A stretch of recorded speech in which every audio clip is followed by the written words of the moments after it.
It's been an image synonymous with the Arab Spring political uprisings. Thousands of people protesting against the existing order by occupying city squares, sometimes for days and weeks on end.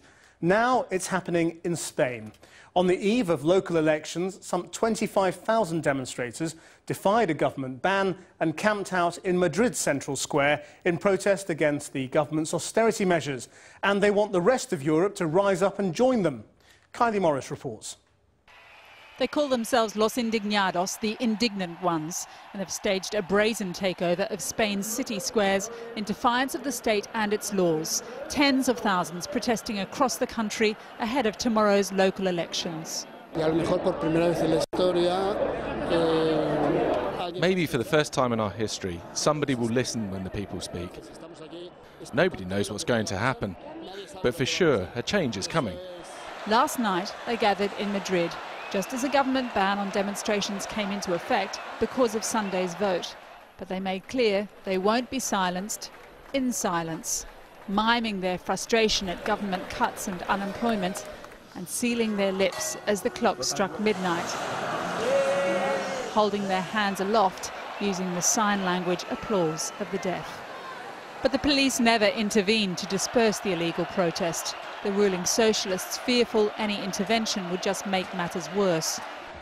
Come morning, it was clear who'd won the standoff. It was time to straighten up and explain why they'd come. I wish the whole world was like this place here now. If only everybody was like this. We're here because we want a better world. Otherwise, we wouldn't bother. It's the only thing we ask for. I think it's all incredible. If we young people don't take a stand, who's going to do it? Like Eva and Alvaro, most of the protesters are young, under 30. They're on the front line of Spain's punishing 45% youth unemployment rate. To compare, Britain's youth unemployment figure is at a record high at just over 20%. Well, the prospects in the short term are awful. There's very little opportunity to find work. The public sector is cutting back, and the private sector is not hiring and also cutting back. So really, Spanish youth who want to get employment and move on really have to start looking abroad. But this is not only about jobs. Campaigners have taken sharp aim at Spain's mainstream politicians. They've released online a map pinpointing more than 100 places where politicians seeking election tomorrow are also under judicial investigation. And they've called on people simply not to vote, either for the opposition or the party of Prime Minister José Luis Zapatero, his austerity programs enraging Spanish protesters. They want to leave us without public health, without public education, and they've increased the retirement age. They're attacking what little state welfare we had. But observers outside the country say for Spain to stay afloat, there's little choice.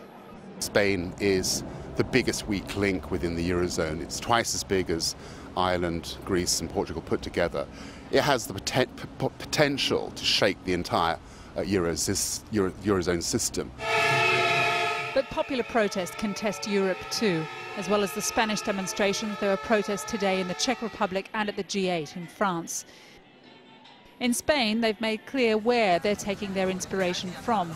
Europe's cash-strapped mainstream politicians under pressure as never before to come up with political and economic solutions, and fast.